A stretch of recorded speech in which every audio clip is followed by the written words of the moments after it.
With your worldwide activities, you could be involved in a terrorist attack. As military personnel, you represent America and the United States Navy. As a result, you are prime targets of ideological terrorists. It is imperative that you understand what terrorism is and how it is a threat to you so that when you work and travel overseas, you can counter the terrorist threat intelligently.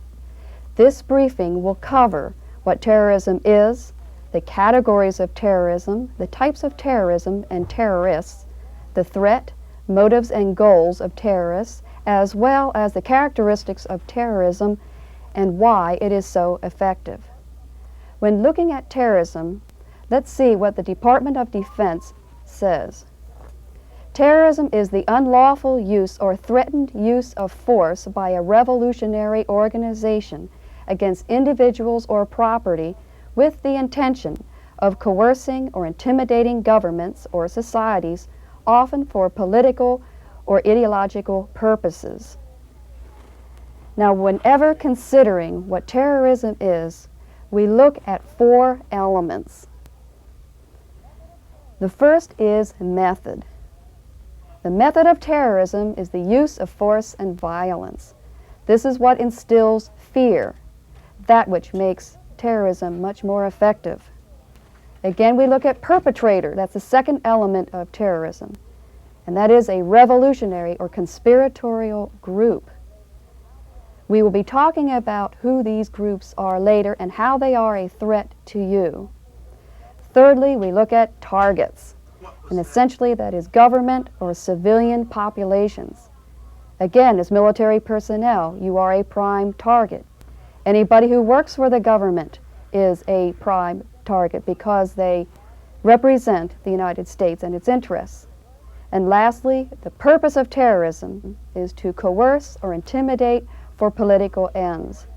This is what differentiates it from a strictly criminal act. Who is the target of terrorists? Is it the actual victims, the people who are shot or blown up, hijacked or kidnapped? No, it isn't. They are strictly objects within a political process. The target of terrorists is us. We are the target.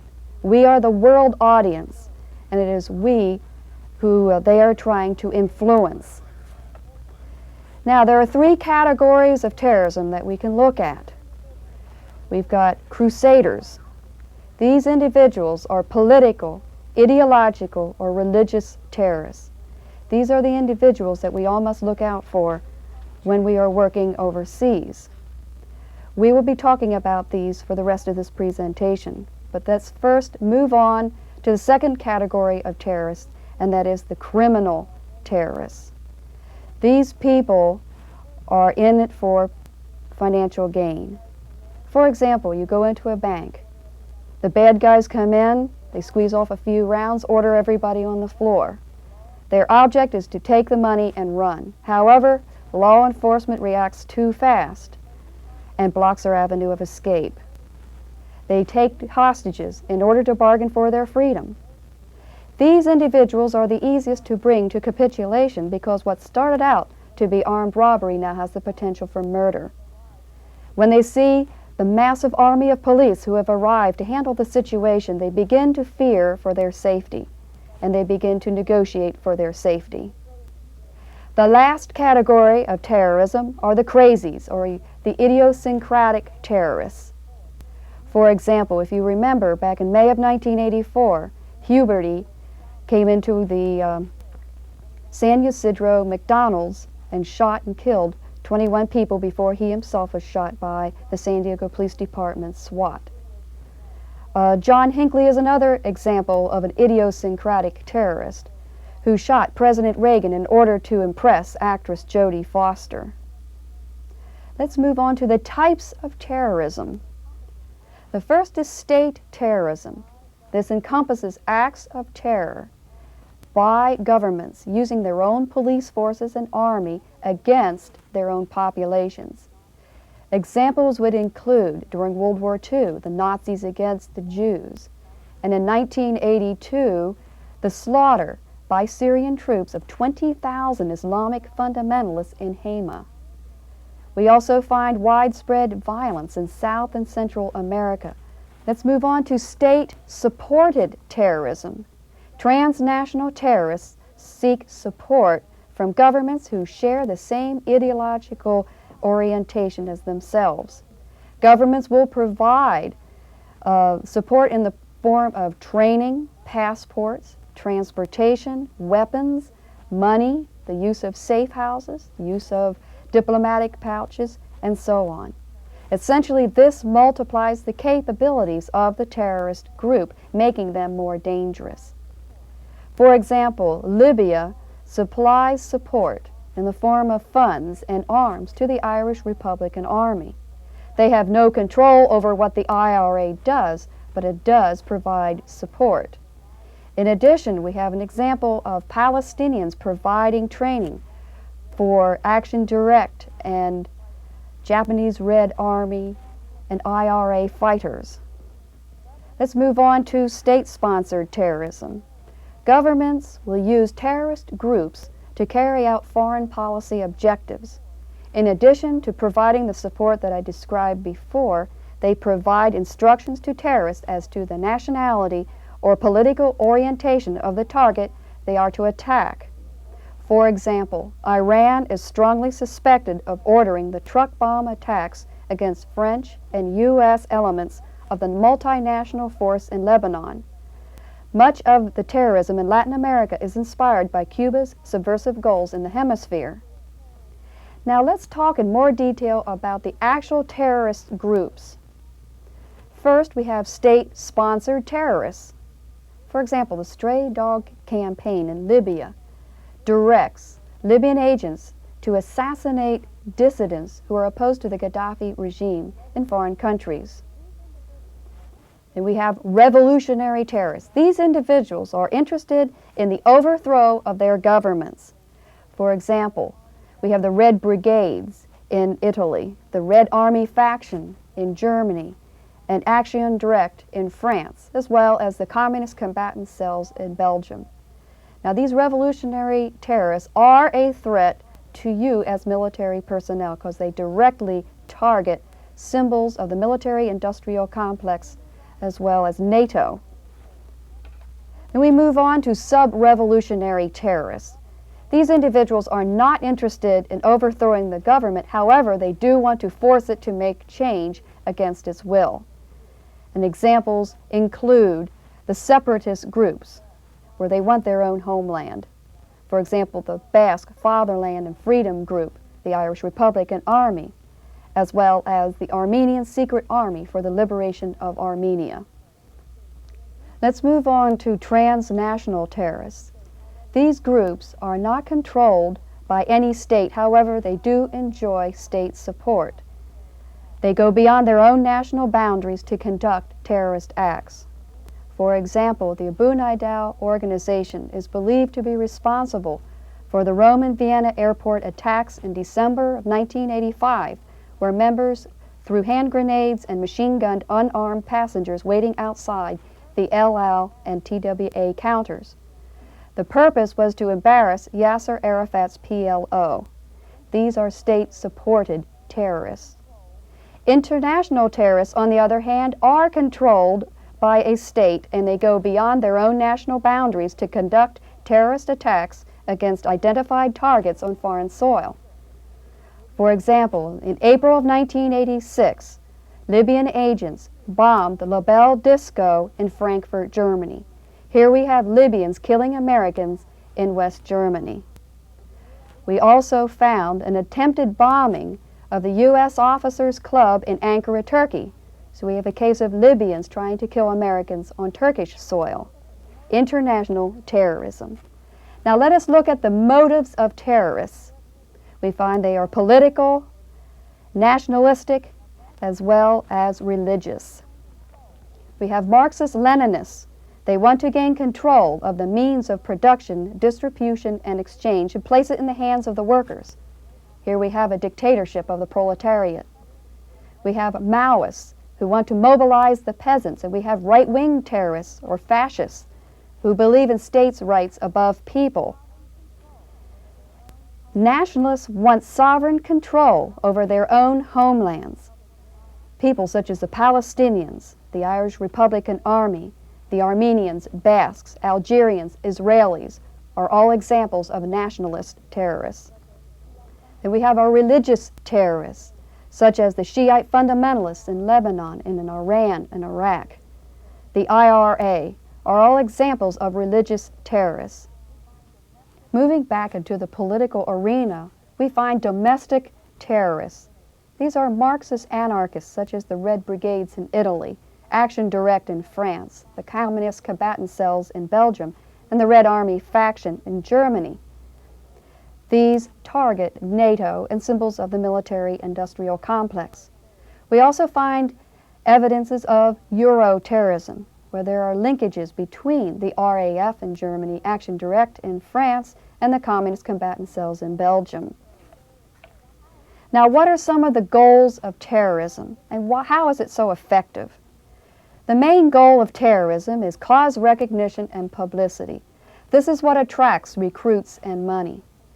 For example, I never even heard of the Black September organization or had an appreciation for the Palestinian cause until the Munich massacre during the Olympics, where 11 Israeli athletes were murdered. They want to cause government reaction. Why, you may ask? Well, essentially, they want the governments to overreact in order to cause the violation of rights, which the terrorists intend to step in and correct. For example, how many of you can remember getting on an airplane to fly somewhere without having to go through an X-ray machine or have your baggage searched? They want to erode public confidence in law enforcement in order to protect them. So they will assassinate security forces, whether they be armed police officers or army troops. It leaves a message to the public, well, gee, if they cannot protect themselves, how can they possibly protect me? They conduct raids and ambushes in order to obtain weapons, ammunition, explosives, whatever, for future operations. You will not find too many terrorist groups earning money on a job to go down to the sporting goods store to buy their weapons. They want to discourage foreign investment, thereby affecting the economy of the country. Terrorists will kidnap or murder corporate executives. Therefore, large international corporations do not want to do business in that country. If you recall, after we bombed Libya, Gaddafi came out and said every American is a target. Do you remember what happened to tourism in Europe during that period of time? In Europe, 60% of tourism dropped. In Athens, because of their poor security, they suffered an 80% drop in tourism, which really damaged them materially. They want to influence government decisions and policies. Should they or shouldn't they negotiate with the terrorists? Should they meet ransom demands for hostages? Should they allow the separatist groups their own homelands? Freeing prisoners is a popular demand of terrorists. If you recall, during TWA 847, they wanted the release of 800 prisoners out of Atlit prison in Israel. We find these demands repeated over and over again. Then we have guerrilla and urban warfare.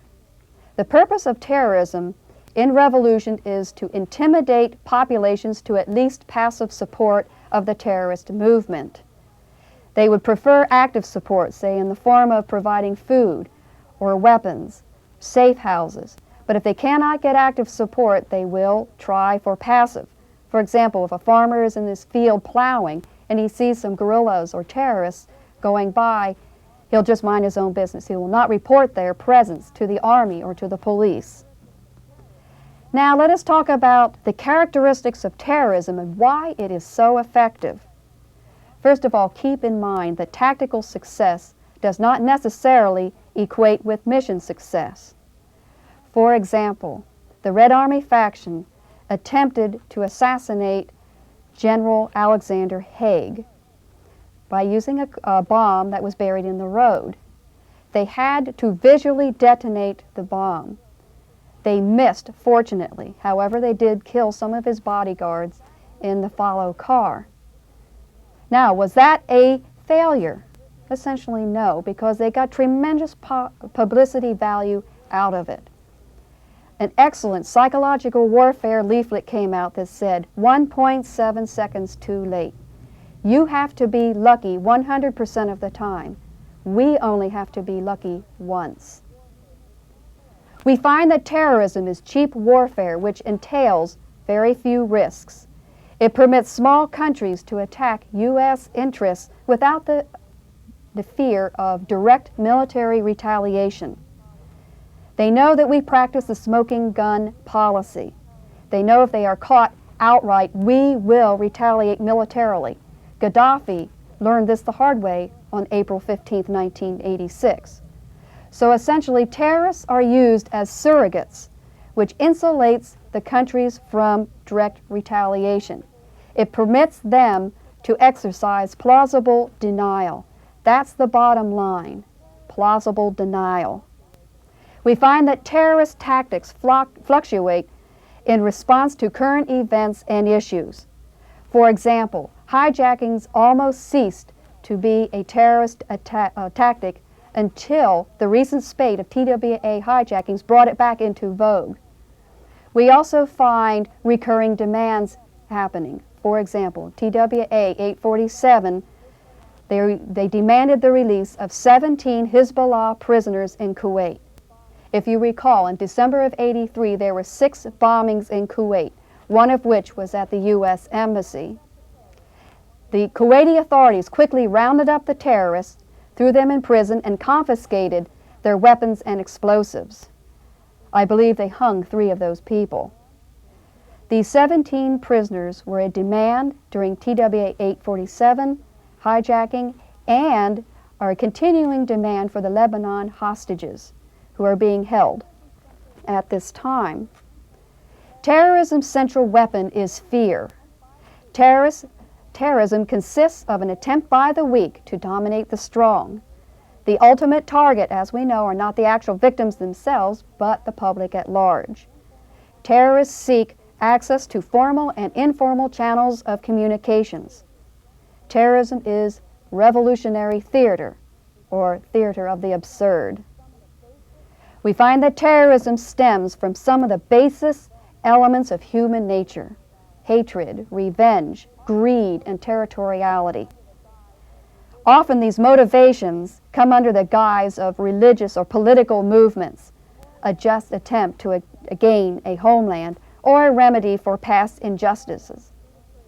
For example, if you remember Carlos, he was pretty big in the 70s. His name is Ilyich Ramirez Sanchez.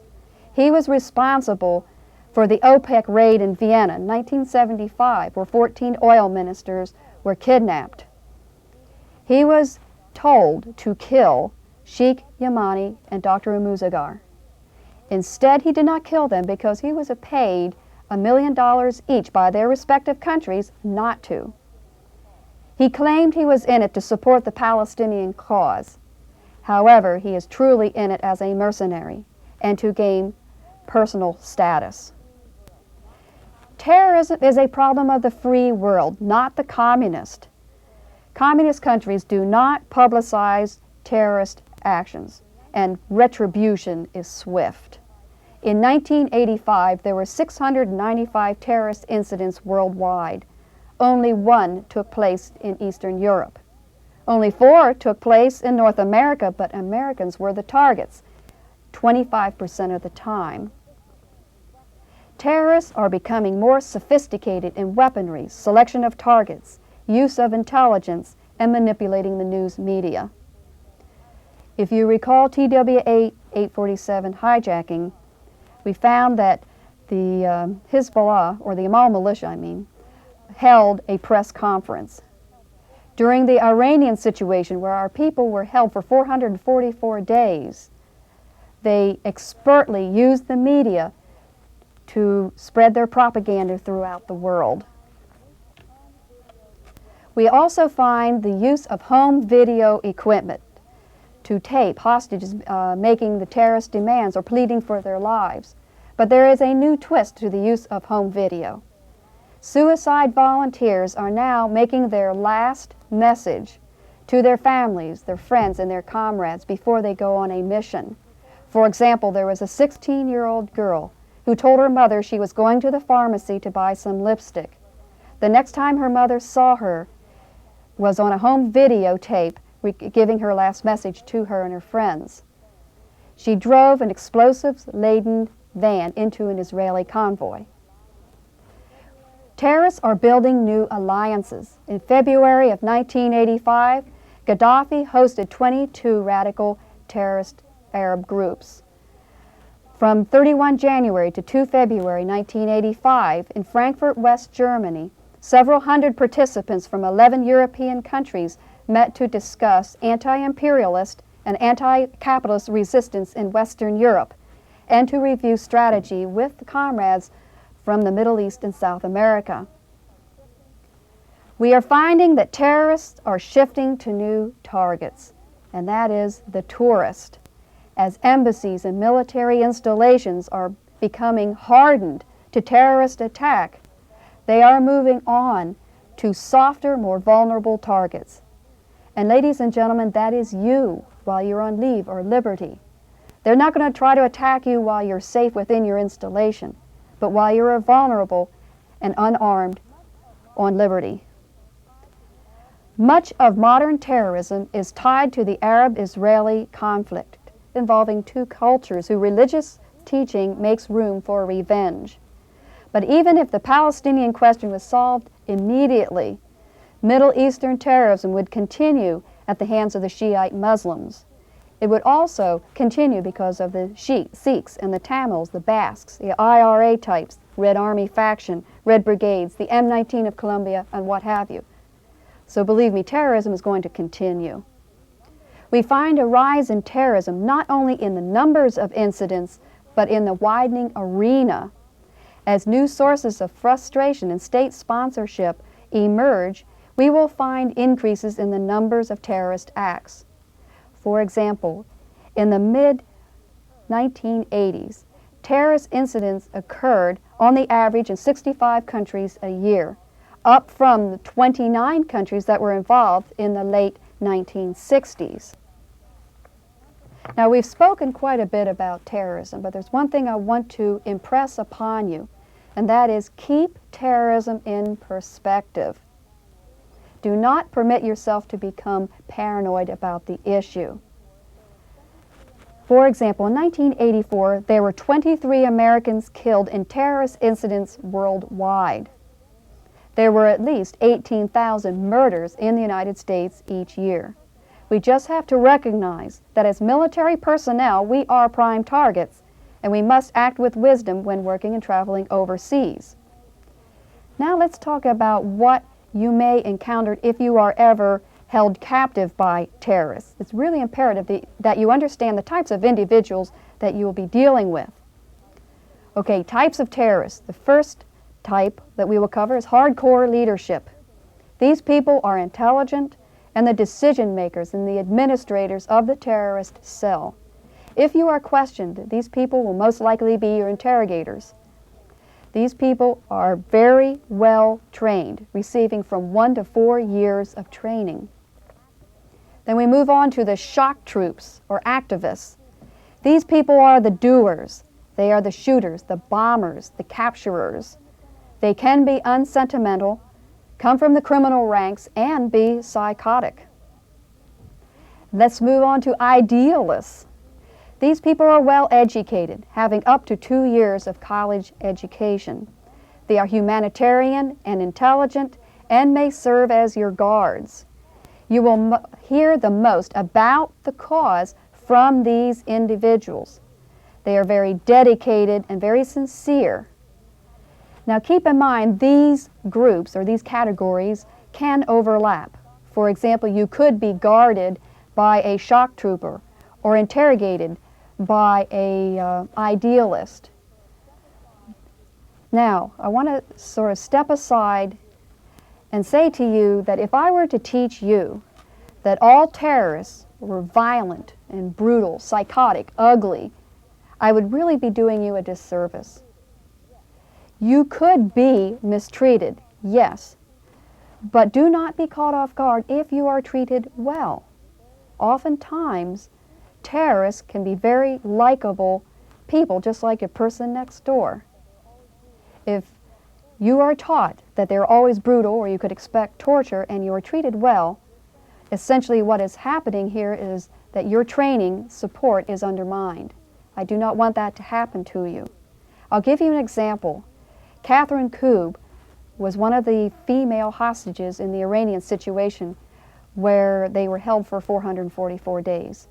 She had contact with a guard by the name of Saror. Saror used to wear the same headscarf and blouse every day. One day she came in with a new scarf and blouse. Catherine complimented on how nice she looked. The very next day, she had the same old scarf and blouse on. When Catherine asked her where they were, why she wasn't wearing her new clothing, she simply replied, somebody else needed them. So do not be caught off guard if you find acts of kindness and sincerity in the terrorist group that you're dealing with. Okay, let's move on to active supporter. These people are not terrorists yet, but they provide money, safe houses, intelligence for covert terrorists. They come from the professional class. Law and medicine are two, for example. Back in the 70s, it used to be a status symbol if you hid out a Baader-Meinhof member. Now, the law enforcement people, especially those in Germany, will keep a close eye on these people, just in case they go covert. Then they have a name to go with a covert terrorist in the organization. Then we have passive supporters. These people are the audience, the basis of the propaganda. In a revolution, as we said before, terrorism is only a tool used to intimidate or coerce the population into at least passive support of the revolution. But you will have those elements that will read the terrorist propaganda and strongly agree with it. Now let's talk about terrorist training. As I said before, terrorists can receive from 1 to 4 years of terrorist training. However, depending on the individual and the mission, they can receive as little as 3 weeks. If they are slated just to go into an airport and machine gun people, they don't need extensive training to do that. They are also expendable, so they are not going to pay a lot of time and money to train somebody who's just going to get killed anyway. We find that there is individual physical and mental training, as well as training in weapons and explosives. That's rather obvious. Political indoctrination, that is a key. It is mandatory to have political indoctrination in order to hold the terrorist group together. These people need something to believe in, a rationale for their cause, and it is through political indoctrination that they get this. Then obviously they will be trained in combat techniques and tactics as well as psychological warfare. Psychological warfare is an integral part of terrorism, so they do get training in this area. Survival. They are also as interested in survival as you are. During the 1979 Iranian Revolution, the revolutionaries were directed to take torture at least once a week in case they were captured and interrogated by Savak. As you know, Savak is the Shah's, or was the Shah's, secret police, and they routinely practiced tortures against the prisoners they were questioning. Then moving on, we find they have alarm penetration and communications operations, and then of course they are going to have exercises to test their operations plan. All of this training, of course, will enable the terrorists to conduct terrorist actions. Take a little time and read the types of actions that terrorists undertake on this slide. I want you to consider, what is the most popular terrorist tactic? It is, of course, bombings. The largest percentage of all terrorist acts is bombings. To give you an idea of just how sophisticated a terrorist bomb can be, I will use an example of a bomb that was used by Puerto Rican extremists during a presentation given by Henry Kissinger at the Condado Convention Center. It was a car bomb. and all four doors as well as the trunk were booby traps, so if anybody tried to gain access through these areas, it would blow up. The car burglar alarm was also rigged so that if somebody tried to tow the car away, the bomb would be detonated. And if none of that worked, then it was set at a pre-established time to explode. Fortunately, there was a technical malfunction in the bomb, and it did not go off. But just give you a general idea of how sophisticated these people can be. The ETA, or the Basque separatists, will often use a stolen car to assassinate some police officers, and then they will leave it abandoned somewhere. Of course, booby-trapped. And then when police officers get into the car to investigate it, it blows up, and it has killed and injured dozens of police over the years. Terrorists will also attach bombs to vehicles that normally have access to high security areas. For example, a secretary unwittingly drove a bomb into the Iraqi embassy in Beirut in December of 1981. It exploded, killing her and several others. Or the IRA will kidnap a family and force the husband to drive a car bomb past security personnel. He is told that when the bomb explodes, then his family will be released. The British now search all cars coming into high security areas. A young American soldier, Spec 4 Pimenthal, was killed for his ID card. He was lured out of a nightclub by a young couple and later killed. They used his ID card to drive a car bomb onto the U.S. Air Force Base at Rhein-Main, Germany.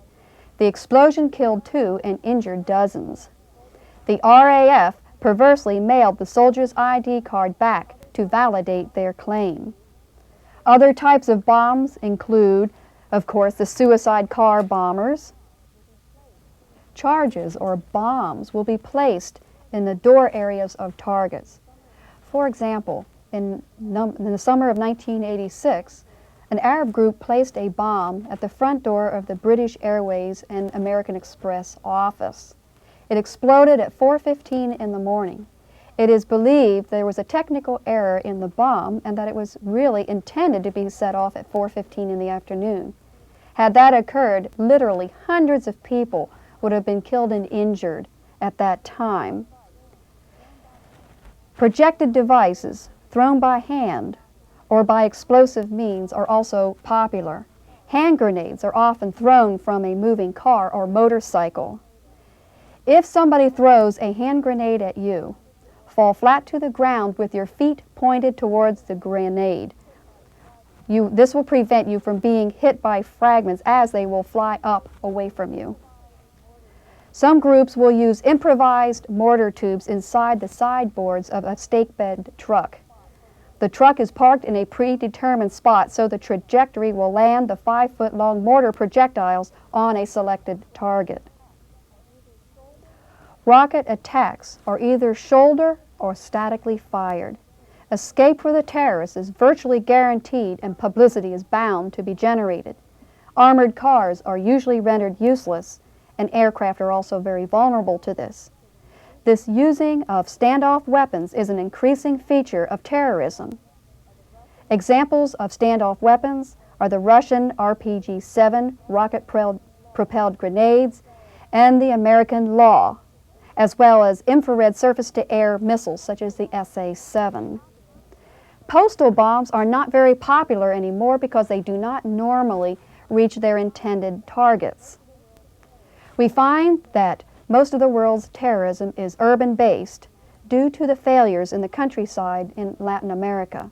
They are highly mobile and covert.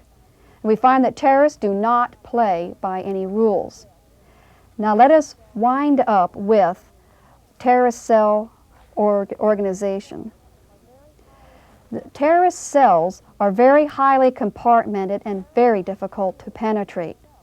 Terrorists are initiated into the cell by having to assassinate a police officer or soldier. If we look at a typical large terrorist group, we start with a national command, which is made up of sub-commands, which in turn are made up of cells. Cells consist of 3 to 5 individuals and are reasonably autonomous. If one person from a cell is captured and talks in interrogation, Only one cell and perhaps one individual from a subcommand or his contact is compromised. Now within a cell, that is also broken down into groups. We find through command and control, there's an operations cell within the actual terrorist cell. This is the action arm. They are in charge of sabotage and subversion, assassinations and bombings, and offensive strike operations. Then we have the intelligence cell, who is responsible for collecting information, making false documents, and for security. And the auxiliary cell collects funds, recruits more terrorists, and distributes propaganda. The auxiliary cell may be operated overtly. Operations, however, are always covert. In summary, remember, terrorism is a new kind of warfare. It is cheap and an effective weapon of the weak against the strong. There are no rules, and unfortunately, terrorism will be with us forever.